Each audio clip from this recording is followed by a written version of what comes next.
Overall ఇంత ఎక్స్పీరియన్స్లో మీరు గ్రహించింది ఏంటిది? అంటే రకరకాల పీపుల్స్ని కలుస్తుంటారు, రకరకాల మందిని కలుస్తుంటారు. బట్ కొంతమంది మనము చెప్పినప్పుడు విన్నట్టే వింటారు. బట్ ఆఫ్టర్ దట్ వెళ్ళిపోయిన తర్వాత అని అనే వాళ్ళు కూడా ఉన్నారు. ఏం అర్థం చేసుకుంటారు? భక్తి అనేది అందరికీ రాదు. అందరికీ అంటే ఇప్పుడు చెప్తున్నాను, సర్వసాధారణంగా గలిగేది కాదు భక్తి అనేది. దానికి ఒక అర్హత ఉంటుంది. దాన్నే భక్తి సుకృతి అంటారు.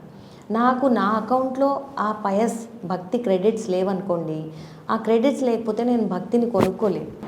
ఓకే. సో సేమ్ వే వాళ్ళకి అది ఆ సుకృతి, భక్తి సుకృతి లేకపోతే వాళ్ళు అది గ్రహించుకోలేరు. అలాంటప్పుడు మనం వాళ్ళని చూసి తక్కువగా అనుకోవద్దు. వాళ్ళకి అది లేదు కదా అని భగవంతుడి వైపు తిరిగి వాళ్ళ కోసం మనం ప్రార్థించాలి. That is what I do. ఎందుకంటే అందరికీ అది భక్తి చెందదు. భగవంతుడు ఎవరికి ఇస్తాడు, ఎవరికైతే అర్హత ఉందో వాళ్ళ జీవితాల్లో భక్తుల్ని పంపిస్తాడు. నా జీవితంలో భగవంతుడి అనుగ్రహం వల్ల భక్తులు వచ్చారు. ఆ భక్తుల వల్ల నేను ఒక భక్తి మార్గంలోకి నడుచుకుంటున్నాను. అంటే మేడం మీరు చాలా వరకు అంటే మేము కూడా నేర్చుకునేటప్పుడు కానీ మనం కూడా నేర్పించేటప్పుడు కొంచెం అంటే అన్నీ ఓకే అన్న వాళ్ళు వేరేలాగా ఉంటారు. అండ్ బ్లైండ్నెస్ కానీ హ్యాండిక్యాప్ పీపుల్స్ ఎవరైతే ఉంటారో వాళ్ళల్లో అండ్ అన్ని మొత్తం సూటబుల్ అంత కరెక్ట్ ఉన్న వాళ్ళల్లో డిఫరెన్స్ ఏంటిది ఆ పిల్లలకి ఈ పిల్లలకి? జనరల్గా డిసేబుల్డ్ వాళ్ళలో మనం చూస్తాము శారీరకంగా వాళ్ళకు ఒక లోపం ఉంది. శారీరకంగా చాలామందిలో లోపం లేకపోవచ్చు, కానీ మనం చూడాల్సింది ఆ విధంగా కాదు. ఎందుకంటే ఒక శ్లోకం ఉంది, నా పశ్యతి జన్మాంధః నైవ పశ్యతి కామాంధః. అంటే జన్మచేత అంధులు చాలామంది ఉంటారు, వాళ్ళకి కనిపించదు. కానీ యాక్చువల్గా కనిపించిన వాళ్ళు ఎవరు అంటే ఎవరి హృదయంలో అయితే షడ్ రిపులు ఉంటారు, ఎవడి హృదయంలో అయితే lust, anger, greed, envy, pride ఇవన్నీ ఇల్యూషన్ ఉంటాయో, యాంగర్ ఉంటాయో వాళ్ళకి అసలు కనిపించదు. In the sense they can't see things as they are. అంటే భగవంతుడిని గ్రహించుకోలేరు, తర్వాత చాలా థింగ్స్ తెలుసుకోలేరు, మనసుతో చూడలేరు. ఈ పిల్లలు ఫర్ ఎగ్జాంపుల్ మనసుతో చూడగలుగుతారు. ఇక్కడ నుంచి నెక్స్ట్ రూమ్కి లేదా పైన ఫ్లోర్కి, పైనకి కిందకి ఎలా తిరుగుతున్నారు? మనసుతోనే వాళ్ళు గ్రహించుకోగలుగుతున్నారు. మనం మనసుతో చూడలేకపోతున్నాం. అంటే హయ్యర్ ఎవరు? వీళ్ళే, ఈ పిల్లలే. తర్వాత ఆధ్యాత్మికంగా ఎదిగితే అప్పుడు మనము మనసుతోని శరీరంతోని కూడా చూడొచ్చు. సో ఆ పిల్లలు ఆ జర్నీలో ఉన్నారు. సో ఆ విధంగా చూస్తే they are much better and they are much higher than me. That's what I feel. Okay. ఇప్పుడు మీరు నేర్పించిన దాంట్లో పర్ఫెక్ట్గా అయిన పిల్లలు ఎవరైనా ఉన్నారా మ్యామ్? ఇంకా నేర్చుకోవడంలో ఉన్నారా?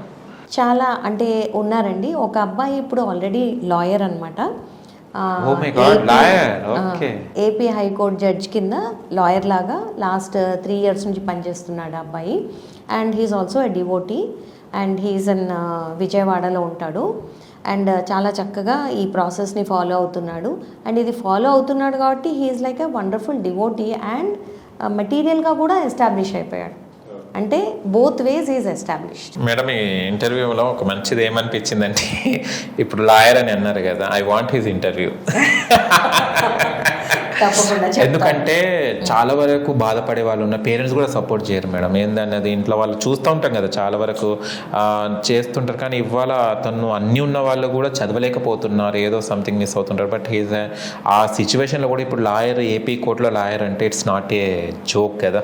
Absolutely he is really very well established now. And చాలా మంది పిల్లలు they are on that way now, on that path. Inspiration అయిన definitely he is an inspiration to even sighted people. కళ్ళున్న వాళ్ళకు కూడా అబ్బాయి చాలా ఇన్స్పిరేషన్. అండ్ ఇప్పుడు ఎవరైతే ఆల్రెడీ 80 మంది పిల్లలు ఉన్నారో వాళ్ళు కూడా గ్రేట్ ఇన్స్పిరేషన్. నేను చిన్న చిన్న క్లిప్స్ మీకు పంపిస్తాను. అండ్ ఐఎమ్ ష్యూర్ ఈ ఛానల్లో ఈ పర్టికులర్ ఇంటర్వ్యూలో మీరు ఆ పిల్లలు ఏదైతే చూపిస్తున్నారో డెఫినెట్లీ లాభదాయకం, ప్రేరణాపూర్వకం టు మెనీ పీపుల్, ఎంతోమందికి స్ఫూర్తిని అందిస్తాయని కూడా నేను చెప్పగలుగుతాను. అండ్ ఒకసారి నేను ఈ పిల్లలకి చెప్పాను, మీరు ఈ భక్తి మార్గంలో ఈ విధంగా కంటిన్యూ అయితే ఒకనాడు మీరు వక్తలవుతారు, మీరు మాట్లాడతారు, లోకం వింటది అని. So I think lord will accept that because his blessings are always there on such people. ఎవరైతే సిన్సియర్గా, సీరియస్గా ఫాలో అవుతారో భగవంతుడు ఎప్పుడు వాళ్ళని అనుగ్రహిస్తాడు. అండ్ ఇంకో విషయం మేడం, మీరు ఇవాళ మా ముందట కూర్చొని ఇంతమందికి ఇలా విద్య బోధిస్తున్నారు అదంటే దానికి కారణం మీరు కాకుండా గురువులు ఉంటారు మనకు. ఆ గురువు హార్డ్ వర్కే వాళ్ళు మీకు నేర్పించినదే ఇవాళ మీరు అందరికీ ఏదైతే చెప్తున్నారో దాని ఇంకా మాడిఫై చేసుకొని మీరు చెప్తున్నారు. అసలు యాక్చువల్లీ చంపక లత గారి గురువు ఎవరు? ఇంత మంచి శిష్యురాల్ని తయారు చేశారు. యా, థ్యాంక్స్ అండి. ఇది చాలా ఇంపార్టెంట్ ప్రశ్న. మా గురువు గారి పేరు పూజ్యశ్రీ భక్తి రాఘవ స్వామి మహారాజ్. ఆయన కెనడాకి చెందినవారు. తర్వాత మన సంస్థాపక ఆచార్యులు శ్రీల ప్రభుపాదుల వారి దగ్గర దీక్షను తీసుకొని దాని తర్వాత కంప్లీట్గా ఇండియాకి వచ్చి దాని తర్వాత మిగతా దేశాలకంతా కూడా వెళ్తూ ఈ ప్రచారం చేస్తూ ఉంటారనమాట. ఆయన నాకు ఇచ్చిన కొన్ని ఇన్స్ట్రక్షన్స్ వల్లనే ఏమాత్రం నేను చేయగలిగానో అంతా కూడా జరిగింది. చెప్పాలంటే నేను జస్ట్ ఒక టూల్, కానీ ఆయన ఎంపవర్మెంట్ వల్లనే ఇది జరిగిందని మాత్రం కంప్లీట్గా చెప్తాను. ఎందుకంటే ఆయన నాకు కొన్ని విషయాలు చెప్పారు. ప్రతి ఒక్కరికి ఒక పర్పస్ ఉంటుంది. ఆ పర్పస్ అనేది 2 విధాలుగా ఉంటుంది. ఒకటి మన శరీరాన్ని పట్ల ఒక ధర్మం ఉంటుంది, ఇంకొకటి ఆత్మ పట్ల ఒక ధర్మం ఉంటుంది. శరీరం పట్ల ధర్మం ఏంటి?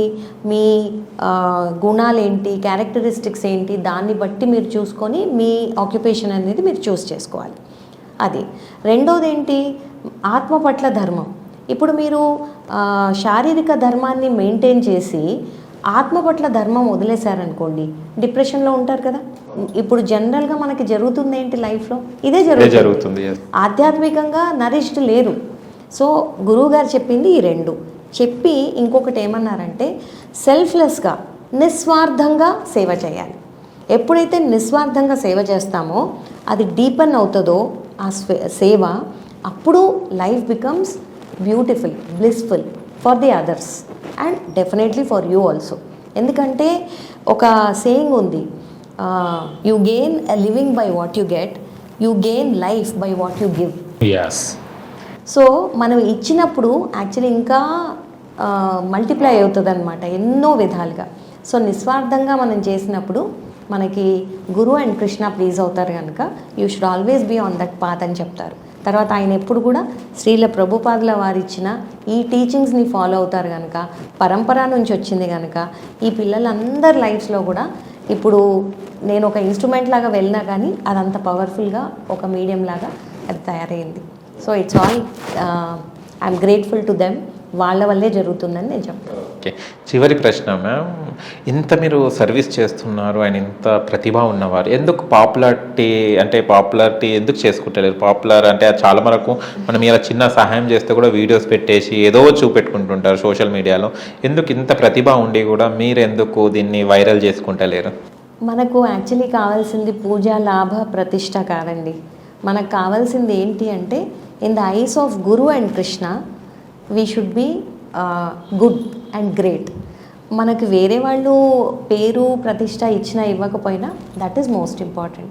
వాళ్ళ కళ్ళలో మనం గొప్ప ఉండాలి, కానీ ఇక్కడ ఉండే వాళ్ళ కళ్ళలో గొప్ప ఉన్నా కానీ అది doesn't really make much difference. Okay, nice అండి, nice to meet you. And చాలా ఆనందంగా ఉంది నాకు మీలాంటి మంచి నాకు కూడా ఇప్పుడు మీ గురువే, ఎందుకంటే చాలా విషయాలు నేర్చుకున్నాను ఇంటర్వ్యూలో, చాలా విషయాలు తెలుసుకోవడం జరిగింది. And thank you so much అండి మా స్టూడియోకి వచ్చినందుకు.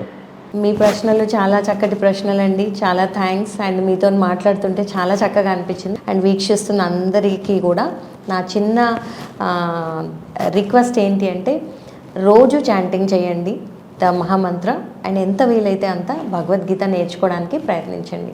హరే కృష్ణ కృష్ణ కృష్ణ హరే హరే, హరే రామ రామ రామ హరే హరే. కృష్ణే మతిరస్తు. హరే కృష్ణ.